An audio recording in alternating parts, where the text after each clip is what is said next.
सियासत में दबंगई हो या दबंगई से सियासत, भदरी नरेश रघुराज प्रताप सिंह उर्फ राजा भैया की यही पहचान है। विवादों के इस राजा का नाम तो वैसे रघुराज प्रताप सिंह है, लेकिन कोई राजा भैया के नाम से पुकारता है तो कोई तूफान सिंह के नाम से।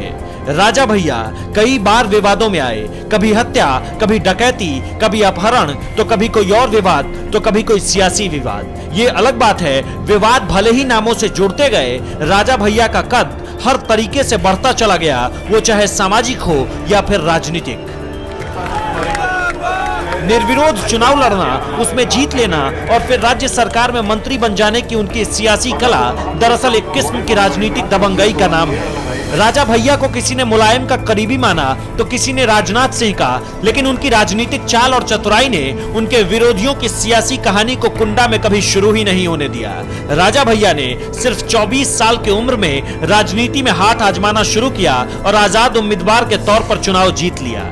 राजा भैया का जन्म साल 1967 में 31 अक्टूबर को भदरी रियासत में हुआ था। राजा भैया के पिता उदय प्रताप सिंह की छवि उनके इलाके में काफी अच्छी है। राजा भैया के दादा बजरंग बहादुर सिंह हिमाचल प्रदेश के राज्यपाल भी रह चुके हैं।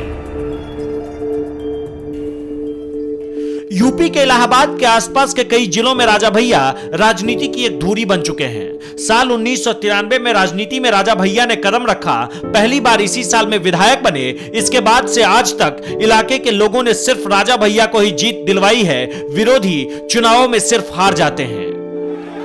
राजा भैया से पहले कांग्रेस से साल 1962 से लेकर 1989 तक कांग्रेस के नियाज हसन जीतते थे, लेकिन 1993 के बाद कहानी ही बदल गई। समझ लीजिए कि एक निर्दलीय विधायक को 1993 और 1996 में बीजेपी ने परोक्ष रूप से सपोर्ट किया। 2002, 2007 और 2012 में समाजवादी पार्टी ने समर्थन दिया।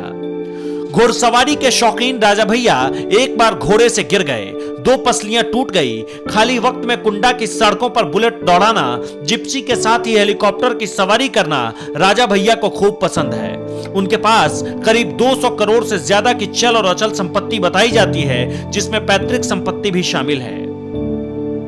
साल 1996 में कल्याण सिंह राजा भैया के गढ़ में पहुंचे थे।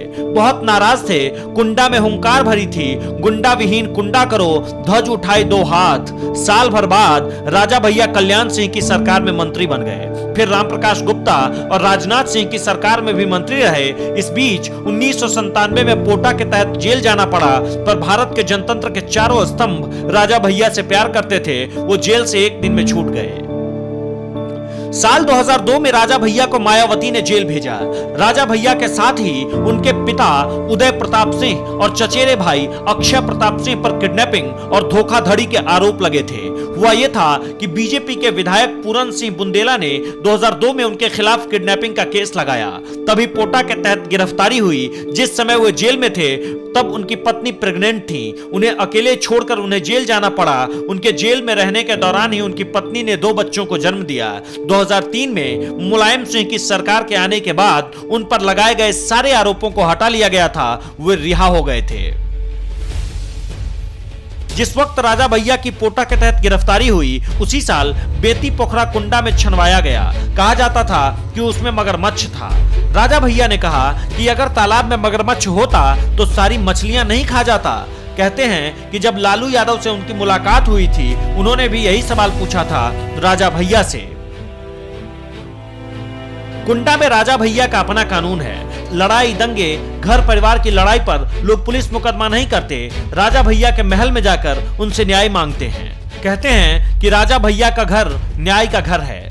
राजा भैया के राजनीतिक सफर के साथ ही बताते हैं कि उनके पिता कभी उनके लिए वोट नहीं मांगते। साथ ही साथ ये भी कहा जाता है कि वो कभी वोट देने भी नहीं जाते हैं। सियासत में राजा भैया अभी लंबी पारी खेलने के मूड में है। खुद को लगभग हर पार्टी के साथ बैठा लेने वाले राजा भैया कई बार मुश्किल में पड़ने के बावजूद यूपी की राजनीति में किसी न किसी तरह से अपनी जगह बना ही लेते हैं। इसीलिए कई दफे इस्तीफा होने के बाद भी उनके राजनीतिक करियर के अंत होने का कयास अभी तक किसी ने नहीं लगाए हैं।